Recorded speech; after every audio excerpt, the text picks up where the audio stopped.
Hey everybody, welcome back. I hope you guys are all doing well.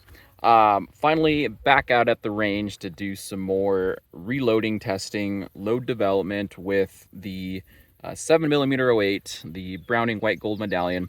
Today we're going to try out the 118 Hammer HHTs. These have been a popular bullet that you all have requested for me to try. These have been sitting around on my reloading bench for a while, and finally I've got some time to try them out. So today we're going to try out that bullet paired with benchmark powder. Now benchmark I've had really good success with in my 308 rifles, so we're going to try to morph that over into 7mm-08 and see if they work with these lighter grain weight bullets. If not, no big deal, I'll get a different powder and try it out, but this is the powder that I've had on hand for a while. We're going to be using CCI 200 primers. Those are the large rifle.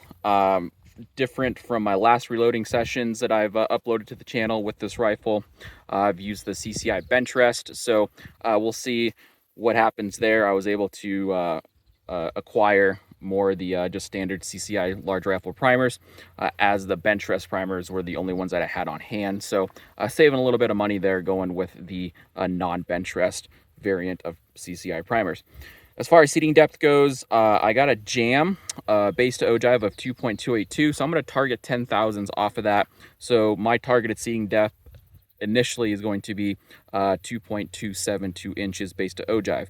As far as powder charge weights, we're going to start at 42 grains and work our way up to 43.5 grains at half grain increments. Oh, I should also say I did anneal my brass, so I'm using Norma brass. These have all been once fired. I did anneal them, and I did try using the White River energetic primers again. Previously I was having a difficult time trying to seat those into the primer pockets with this Norma brass as they were deforming, and I was thinking I could try them on this reloading session.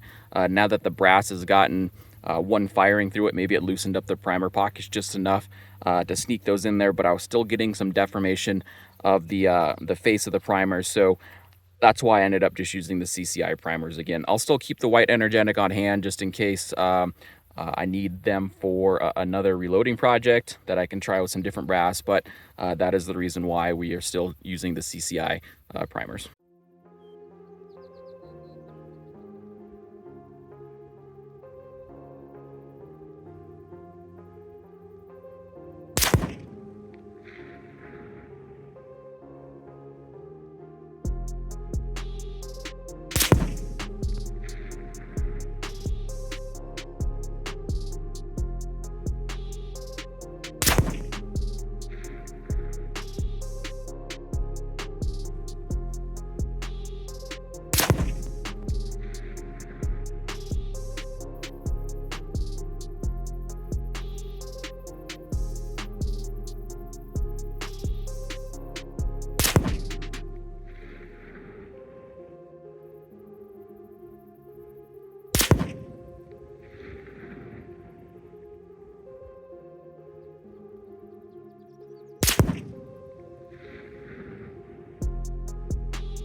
All right, let's take a closer look at our group sizes. And if you guys didn't see the numbers on the screen for velocities, extreme spread, standard deviation, and the group size, here we go. Now, I'm a dumbass, and I totally loaded these wrong. And I kind of figured so because at the 42.5 grain powder charge weight, I was actually getting some pressure signs. I had some hard bolt lifts. It wasn't as smooth as I'm used to, and I was starting to get some primer cratering.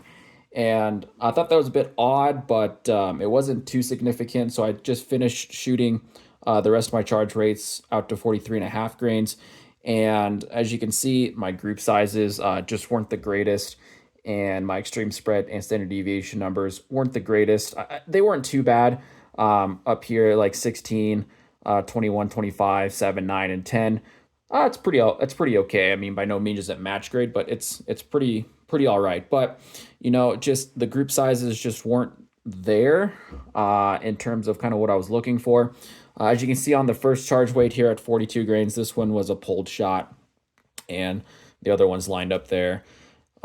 This one down here was a pulled shot on the 43 grain powder charge weight, so I shot another 3, which made that group there. And I can't remember, one of these two were pulled shots here, so but the group size opened up pretty good there. So just a real quick overview. I'm not too impressed with this. I did load up a different powder charge weight. That'll be in the next video that you guys will be seeing very, very shortly. So stay tuned for that. But just wanted to give you guys an overview that this powder charge weight combination with this bullet really didn't work out. And that was because I was going off of the 115 grain bullet that Hodgdon has on their website, so which allowed me to get a little bit more powder in the case, but turns out that it is a little too hot for this rifle. The next video that you'll see very shortly, I was going off of the 120 grain bullet powder charge weight, so a little less powder, and we got what I think is good enough results for this year's hunting season, and I'm going to stick with that bullet and powder combination and start getting used to shooting that at some different ranges to get my dope dialed in. So short video for you guys. Just wanted to give you guys an update on my reloading development with this rifle and a different bullet and a different powder. And stay tuned for the next video. You'll see that really shortly, where we get into some really good results with those bullets and powder. All right, guys, have a good night.